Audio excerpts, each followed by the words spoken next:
নমস্কার।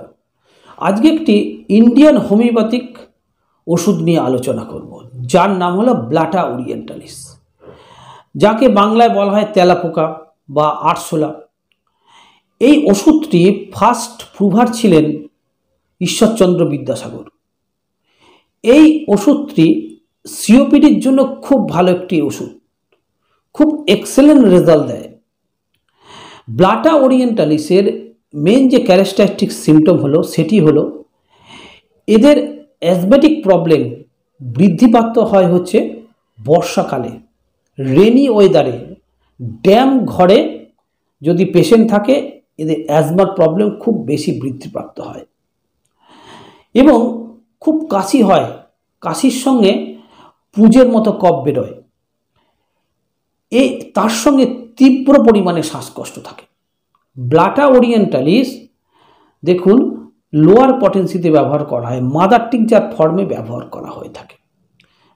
Blatta orientalis mother tincture 1x, 3x, 6x, আবার chronic কেসে হায়ার পটেন্সি ব্যবহার করা যায়, ব্লাটা ওরিয়েন্টালিস 30, 200 ইত্যাদি।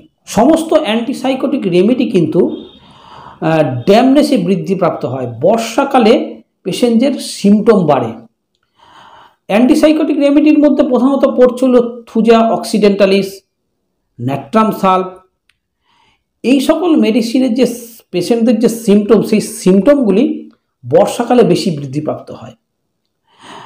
পেশেন্ট যদি এরকম সিমটম দেয়, হায়ার পটেন্সিতে থুজা বা ন্যাট্রাম সাল্প দেওয়া যেতে পারে। অবশ্যই পেশেন্টের সিমটম স্টাডি করে কোন রেমেডি আসবে।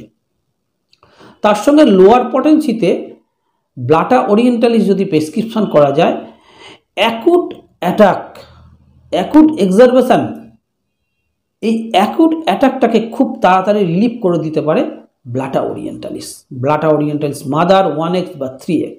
ওষুধের ডোজ, পটেন্সি, রিপিটেশন এই সকল নির্ভর করে পেশেন্টের সাসেপ্টিবিলিটি, ক্রনিকিসিটি, তার বয়স ইত্যাদি বিভিন্ন বিষয়ের উপর ডোজ রিপিটেশন নির্ভর করে। ডাক্তারবাবুরাই সিদ্ধান্ত নেন কত ডোজ দেওয়া দরকার, দিনে কতবার রিপিটেশন করা দরকার। সাধারণত ব্লাটা ওরিয়েন্টালিস যদি 3x ব্যবহার করা হয়, 3 ফোঁটা 1 চামচ জলে দিনে 2 বার, খাওয়ার আগে একটু খালি পেটে খেলে খুব ভালো রেজাল্ট হয়। 5 থেকে 7 দিন যদি ব্যবহার করা হয় খুব ভালো রেজাল্ট হয়। দর্শক বন্ধু সবাই ভালো থাকবেন, ধন্যবাদ।